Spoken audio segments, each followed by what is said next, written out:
Hello, मैं दीपक त्यागी एक बार फिर आपका स्वागत करता हूं आपके अपने चैनल अध्यात्म एजुकेशन पॉइंट में। जैसा कि आप जानते हैं कि इससे जो पहले हमारा टॉपिक चल रहा था वो था इंटीग्रेशन बाय पार्ट्स। आज मैं उसी टॉपिक को लेकर के आगे कंटिन्यू करता हूं। तो चलिए हम स्टार्ट करते हैं इंटीग्रेशन बाय पार्ट्स। इससे पहले जो मैंने इसमें डिटेल्स बताई थी कि किस तरीके से हम आइडेंटिटी यूज करते हैं, किस तरीके से आइलेट का, आज कुछ ऐसे टॉपिक्स लेकर के आया हूँ इसी में जो कि ज्यादातर बोर्ड्स वगैरह में पूछे जाते हैं। तो जैसे सबसे पहला क्वेश्चन है i इक्वल टू e की पावर x sin x। ये एक ऐसा क्वेश्चन है, दिख रहा होगा कि अगर e की पावर x sin x देखते हैं तो ना तो कभी e की पावर x का इंटीग्रेशन खत्म होगा और ना ही sin x का इंटीग्रेशन खत्म होगा। तो जैसे हम लोग अगर देखें तो आइलेट में e की पावर x ये है और ये sin x है, तो यानी कि ये फर्स्ट होगा और ये सेकंड होगा। जब हम फर्स्ट और सेकंड की बात कर रहे हैं तो इसमें क्या आएगा, जैसे हमने कहा कि इसे फर्स्ट मान लिया, इसे सेकंड मान लिया, और जैसे कि मैं कह रहा हूं कि ये इंटीग्रेशन कभी खत्म नहीं होगा।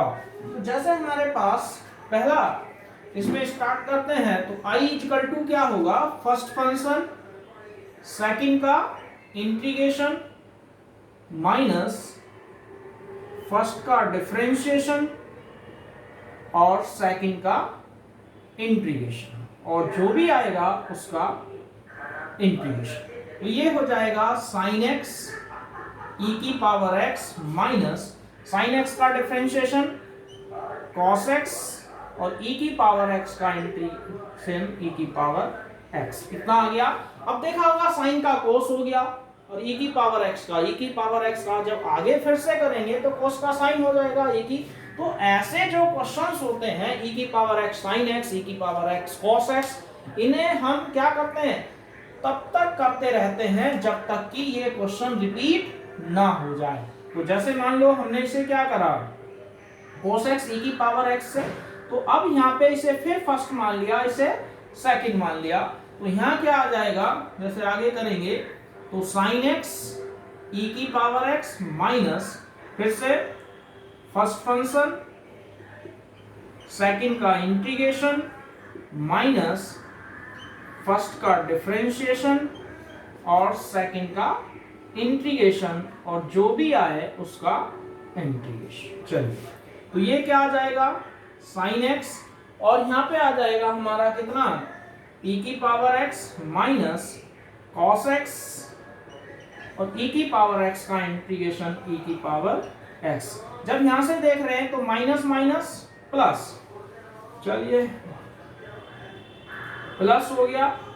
अब cos x का डिफरेंशिएशन माइनस sin x, ये माइनस sin x और e की पावर x का इंटीग्रेशन e की पावर x, यहां तक आ गया। अब जब दिख रहा होगा कि ये क्वेश्चन जो है sin x e की पावर x, और हमारा क्वेश्चन भी क्या था, sin x इंटू e की पावर x, सेम ही क्वेश्चन था। तो इसमें क्या करेंगे हम, जैसे यहाँ पे क्या आ जाएगा, यहाँ से e की पावर x कॉमन, तो ये हुआ sin x minus cos x, और ये क्या बन गया, ये दोनों सेम हो गए, तो ये आ गया हमारा i, और जब ये i हो गया और ये भी i, तो i और i कितना हो गया, 2i इक्वल टू e की पावर x। अब हमें कोई 2i की वैल्यू नहीं निकालनी थी, हमें किसकी वैल्यू निकालनी थी, i की, तो 2 से इधर डिवाइड कर देंगे, i equal to half e की power x minus cos x plus c। एक बार दोबारा देखते हैं, जब हमारे पास है e की पावर x sin x को फर्स्ट, e की पावर x को सेकंड लेट कर लिया, तो मैंने कहा कि इन क्वेश्चनों को तब तक सॉल्व करते रहते हैं जब तक कि क्वेश्चन रिपीट ना हो जाए। और क्वेश्चन कब रिपीट होगा, सेकंड टाइम, क्योंकि साइन का cos फिर cos का साइन। तो जैसे हम लिखते हैं फर्स्ट फंक्शन सेकंड का इंटीग्रेशन माइनस फर्स्ट का डिफरेंशिएशन सेकंड का इंटीग्रेशन, जो भी आए उसका होल इंटीग्रेशन, e की पावर x का इंटीग्रेशन e की पावर x sin x का cos x, e की पावर x का इंटीग्रेशन e की पावर x। देखा होगा इंटीग्रेशन खत्म ही नहीं हुआ, तो हमने फिर दोबारा प्रोडक्ट रूल लगा दिया, फर्स्ट फंक्शन सेकंड का इंटीग्रेशन माइनस फर्स्ट का डिफरेंशिएशन सेकंड का इंटीग्रेशन, ये लिख दिया, माइनस cos x e की पावर x का, e की माइनस माइनस प्लस होता है, जैसे मान लो यहाँ प्लस हो गया, लेकिन cos x का डिफरेंशिएशन क्या होता है, माइनस, तो इसलिए यहाँ माइनस आ गया, cos x का माइनस sin x और e की पावर x। अब ये क्या बन गया, हमारा क्वेश्चन रिपीट हो गया, यानी कि क्वेश्चन का मतलब i मतलब यहाँ पे हमने इसकी जगह i लिख दिया, i इधर माइनस हो रहा था, इधर आके प्लस हो गया, तो i और i कितना हो गया, 2i, e की पावर x sin x, अब 2 इधर मल्टीप्लाई कर रहा है तो इधर आके क्या करेगा, डिवाइड करेगा, तो ये आ गया हमारा इसका आंसर।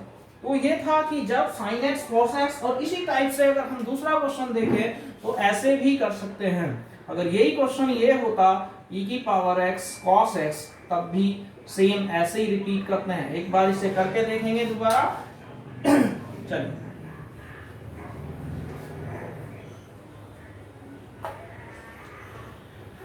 अब एक और इसमें फंक्शंस आता है, एक और आइडेंटिटी टाइप की आती है, जैसे कभी इस टाइप के क्वेश्चन आ जाए, e की पावर x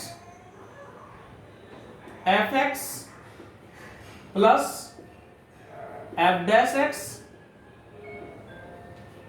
तो ये अगर इस टाइप के क्वेश्चन आते हैं तो इसका आंसर होगा e की पावर x इंटू fx, ठीक है। ये हमारा एक, इस पे जो है, अब बाकी जो क्वेश्चंस होंगे आज की वीडियो में वो सब इसी पर बेस्ड होंगे, e की power x fx plus f dash x dx equal to e की पावर fx, और ये बहुत ही इंपॉर्टेंट टॉपिक है और इससे क्वेश्चंस पेपर में आते हैं। जैसे हमारा पहला ही क्वेश्चन ले लेते हैं, मान लो हमने लिखा i इक्वल टू e की पावर x, कैसे पता करेंगे कि ये इस टॉपिक का है या नहीं है, ध्यान से देखो, जैसे e की पावर x है, sin x का क्या डिफरेंशिएशन होता है, cos x, तो इन फंक्शंस में क्या होता है कि जैसे ही हम इसका डिफरेंशिएशन करेंगे तो ये फंक्शन रिपीट हो जाएगा और ये खुद ही खुद अपने आप ही कैंसिल हो जाएगा। कैसे, मान लो या तो मैं इसे डायरेक्ट ही, मुझे पता है आंसर आएगा e की पावर x sin x, क्योंकि sin x क्या है, fx है, cos x f dash x है, तो आंसर जो आएगा e की पावर fx, यानी कि e की पावर x sin x। लेकिन कैसे आता है वो देखिए, जैसे हमारे पास ये है e की power x sin x plus e की power x cos x dx, मुझे पता है कि sin x का डेरिवेटिव cos x होता है, तो हम इसको कर देते हैं, इसे फर्स्ट और इसे सेकंड आइलेट के हिसाब से, और इसे ऐसे ही लिखा रहने देते हैं, ये कैंसिल हो जाएगा। कैसे, फर्स्ट फंक्शन सेकंड का इंटीग्रेशन माइनस फर्स्ट का डिफरेंशिएशन, सेकंड का इंटीग्रेशन, जो भी आया उसका इंटीग्रेशन माइनस प्लस, ये ऐसे ही लिख देंगे, कितना हो जाएगा e की power x cos x dx। देखिए बहुत ही सिंपल क्वेश्चंस है, तो जैसे हम लिख रहे हैं sin x e की power x minus sin x का डिफरेंशिएशन क्या हो गया, cos x, और e की पावर x का e की पावर x प्लस e की पावर x cos x। देखिए ये और ये सेम आ गया, तो हमारा आंसर आ गया sin x इंटू e की पावर x प्लस c। इसे चाहो तो इस आइडेंटिटी का यूज करके भी लिख सकते हो, और डायरेक्ट करना चाहो तो ऐसे भी कर सकते हो। एक बार दोबारा, e की power x sin x plus cos x, तो e की power x sin x plus e की पावर, दोनों अलग अलग कर दिए। जब इसमें प्रोडक्ट रूल लगाया, फर्स्ट फंक्शन सेकंड का इंटीग्रेशन फर्स्ट का डिफरेंशिएशन, तो जैसे ही हम इसका इंटीग्रेशन की फॉर्म में करते हैं, sin x का cos x, e की पावर x का e की पावर, तो ये दोनों आपस में क्या हुआ, कैंसिल हो गए, और ये हमारा क्या आ गया, आंसर आ गया। तो मेरे ख्याल से ये क्वेश्चन भी आप सबको क्लियर होगा। अब हम बात करते हैं किसकी, क्वेश्चन नंबर 3 की। देखिए क्वेश्चन नंबर 3 बड़ा अच्छा क्वेश्चन है, उनमें आया हुआ भी है। जैसे ये है x e की power x upon x plus 1 का स्क्वायर dx। मेनली पहली चीज, हम क्वेश्चन को इस फॉर्म में लाएंगे, fx plus f dash x dx। ये हमारा क्वेश्चन का फॉर्मेट लाना पड़ेगा। कैसे आएगा, e की पावर x तो है ही, और नीचे क्या है, x प्लस 1, तो हम लोग क्या करेंगे, ऊपर सिंगल x है, दिख रहा होगा, ये e की पावर x है, और ये x प्लस 1 का स्क्वायर, यही है। ये अब यहाँ पर मुझे x प्लस 1 है तो ऊपर भी x प्लस 1 आना चाहिए, तो इसके लिए हम लोग क्या करेंगे, एक 1 प्लस और एक 1 माइनस। समझ में आ गया होगा, एक 1 प्लस कर दिया और एक 1 माइनस कर दिया। तो इससे क्या होगा, आप दोनों को अलग अलग करो, माइनस 1 अपॉन x प्लस 1 का होल स्क्वायर e की पावर x dx। क्लियर। अब जब इससे ये कैंसिल, ये हो गया 1 upon x plus 1 minus 1 upon x plus 1 का होल स्क्वायर इंटू ई की पावर एक्स डीएक्स। देखिए सेम आ गया। 1 अपॉन एक्स का डेरिवेटिव क्या होता है, माइनस 1 अपॉन एक्स का स्क्वायर और ई की पावर एक्स। तो यहाँ पर जो है ये सेम फॉर्मूला हम यहाँ पर अप्लाई कर सकते हैं। मान लो तुम्हें नहीं करना, डायरेक्ट करना है, एक्स प्लस 1 ई की पावर एक्स डीएक्स। मैंने कहा क्योंकि ये इसका डिफरेंशिएशन है तो इसे ऐसे ही छोड़ देंगे।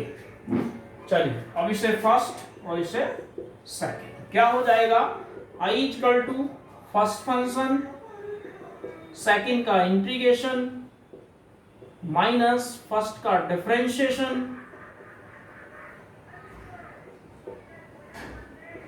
सेकंड का इंटीग्रेशन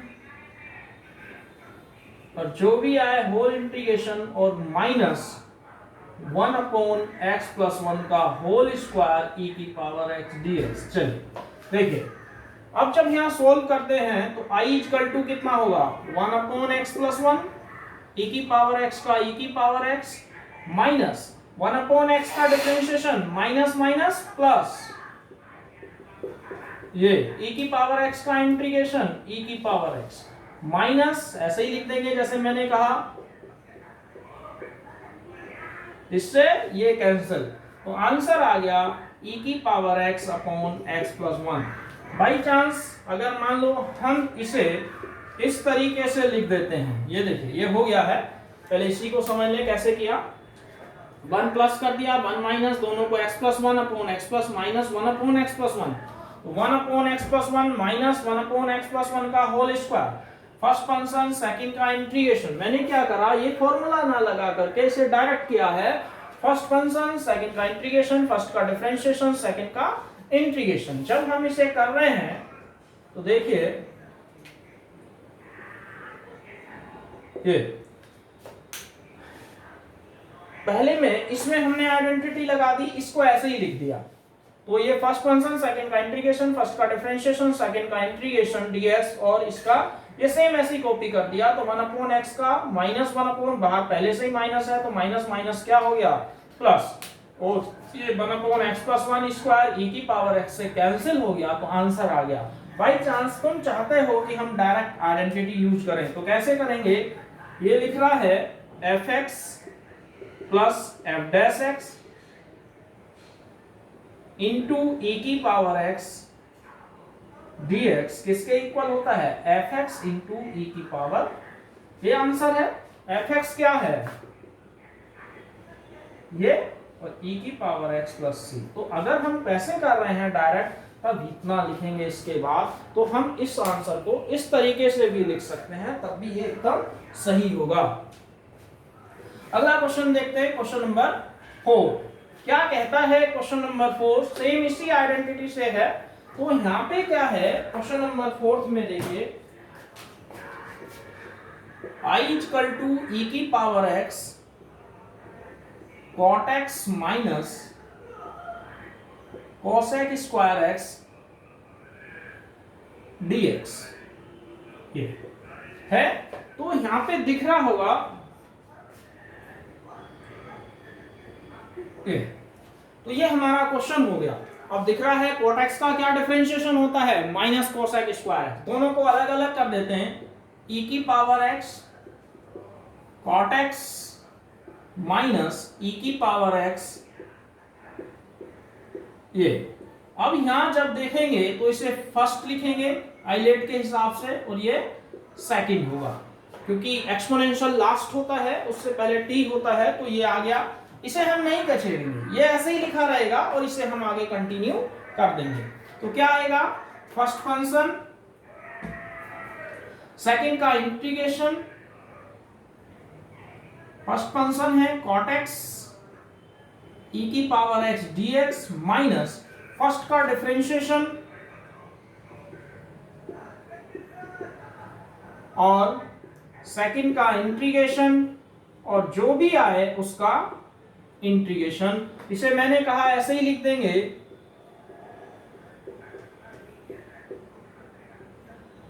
ये चलिए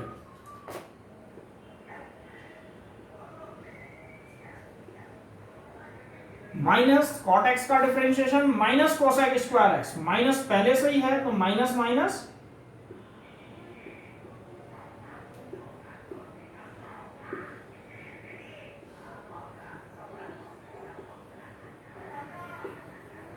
इससे ये कैंसिल, तो आंसर आ गया ये e की power x cot x plus c। तो मेरे ख्याल से यहां तक क्लियर होगा। जैसे e की power x cot x minus, मैंने क्या करा, दोनों फंक्शन अलग अलग कर दिए और मुझे पता है कि ये इसका डिफरेंशिएशन होता है, इसका cot x का differentiation minus cosec square x, तो हमने इसे कुछ नहीं कहा, ये सेम ऐसे ही लिखा रहा, दिख रहा है ये और इसका फॉर्मूला लगा दिया, फर्स्ट फंक्शन, सेकंड का इंटीग्रेशन, फर्स्ट का डिफरेंशिएशन, सेकंड का इंटीग्रेशन। तो cot x e की पावर x, cot x का minus cosec square x, e की पावर x का, इससे ये कैंसिल, तो आंसर आ गया e की power x cot x plus c। Correct. तो यहाँ तक ये सब कुछ क्लियर होगा। अब हम बात करते हैं एक और क्वेश्चन की, इसी से रिलेटेड है, तो उसमें क्वेश्चन नंबर 5। तो क्या कहता है क्वेश्चन नंबर 5, इसमें है I इक्वल टू है e की power x x plus 1 upon x plus 2 का होल स्क्वायर। ये ऐसा सेम क्वेश्चन अभी कराया था, ये है हमारा क्वेश्चन। तो जब इसे सोल्व करेंगे तो क्या आएगा, देखिए I क्वेश्चन नंबर 5। तो पहले जैसे मैंने कहा कि इसे इस फॉर्म में लेके आओ, fx plus f dash x, जब तक इस फॉर्म में नहीं आएगा सोल्व नहीं होगा। तो क्या करेंगे, e की पावर x, इसे इस फॉर्म में लाने के लिए नीचे कितना है x प्लस 2, ऊपर कितना है x प्लस 1, तो x प्लस 2 लाने के लिए क्या करेंगे, एक 1 प्लस और एक 1 माइनस, ये हो गया। यहां तक समझ में आ गया।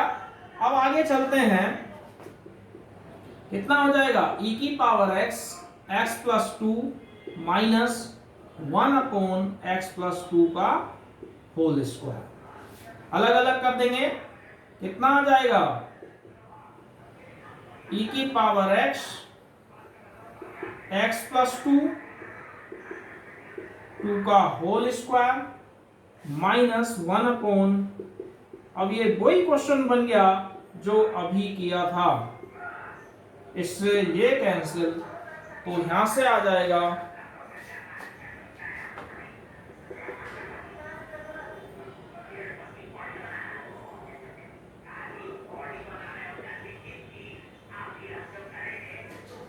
दिख रहा है। तो यहां पर जो है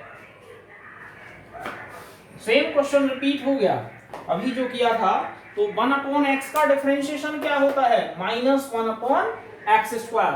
अगर तुम यहाँ आइडेंटिटी यूज करना चाहते हो तो यहाँ लिख देंगे कि F X plus F dash x, क्या लिखाया था अभी कि e की power x F X plus F dash x D x, इसका जो इंटीग्रेशन होता है वो होता है एफ एक्स इंटू ई की पावर x प्लस सी।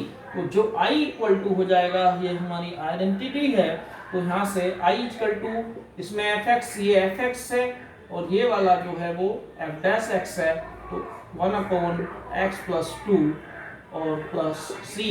तो आंसर आ गया e की power x upon x plus 2 और प्लस सी। ऐसे भी कर सकते हैं। एक तरीका तो अभी था कि पहले कराया था कि इसका डायरेक्ट का तो आंसर आ जाएगा, ये समझ में आ गया होगा कि इस फॉर्मूले से ये आ गया e की पावर x, एफ एक्स है x plus 1 upon x plus 2 into E की पावर x, ये लिख दिया। तो इस तरीके से हम डायरेक्ट आंसर ला सकते हैं। क्यों? क्योंकि इसका डिफरेंशिएशन ये होता है। अगर मान लो ये समझ में नहीं आ रहा हो तो सेम वैसे ही इसे अलग अलग करके कर सकते हैं। कैसे? देखिए, अगर मुझे ये बिल्कुल अलग सेम तरीके से करना है जैसा अभी किया था, तो मैं इन दोनों को अलग, वो समझ में आ गया बाई आइडेंटिटी। अब देखो, अगर अलग अलग तरीके से कर रहे हैं 2 का होल स्क्वायर e की पावर x, मैंने कहा इसे लिख दो, ये फर्स्ट और ये सेकंड। थोड़ा डायरेक्ट करेंगे। फर्स्ट फंक्शन, चलिए सेकंड का इंटीग्रेशन माइनस फर्स्ट का differentiation d upon D x 1 upon x plus 2 into second का इंटीग्रेशन, फिर जो आया उसका इंटीग्रेशन माइनस ये। अब जब इसे सोल्व कर रहे हैं, माइनस 1 अपॉन एक्स का 1 अपॉन एक्स स्क्वायर माइनस का, तो माइनस माइनस प्लस ये, और माइनस 1 अपॉन एक्स प्लस 2 का होल स्क्वायर e की पावर x dx। इससे ये कैंसिल, तो आंसर वही आएगा जो अभी आया था। तो अब तुम्हारे ऊपर डिपेंड करता है कि तुम कैसे करते हो। समझ में आ गया होगा कि हमने क्या करा, दोनों को x+1 था, नीचे x+2, तो x+2 बनाने के लिए 1 प्लस करा और 1 माइनस करा। अब ये पूरा क्या बन गया, x+2, और ये 1 अलग, फिर अलग अलग कर दिए, तो यहाँ से आ गया 1 upon x+2 minus 1 upon x+2 का होल स्क्वायर। इधर फर्स्ट फंक्शन, सेकंड का इंटीग्रेशन, फर्स्ट का डिफरेंशिएशन, सेकंड का इंटीग्रेशन, जो आया उसका होल इंटीग्रेशन। तो इससे ये कैंसिल, ये हमारा क्या आ गया, आंसर आ गया। तो आप मेरे ख्याल से तो अब इंटीग्रेशन बाय पार्ट सबको बिल्कुल क्लियर होगा। और अगर आपको ये वीडियो अच्छी लगी हो तो इसे लाइक और सब्सक्राइब करना ना भूलें। आज के लिए बस इतना ही, धन्यवाद।